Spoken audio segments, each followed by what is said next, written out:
এক বেচারা গেছে শ্বশুর বাড়িতে বেড়াইতে, শালায় দুলাভাইয়ের পাগড়ি দেখে পছন্দ হয়েছে।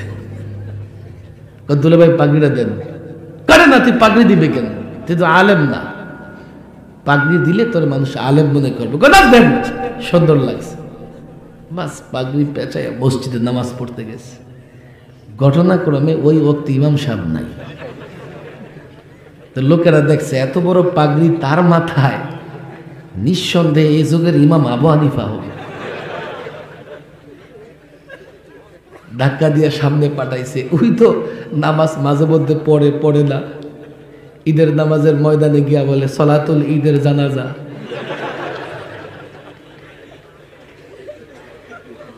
এমন লোক নাই আমাদের দেশে।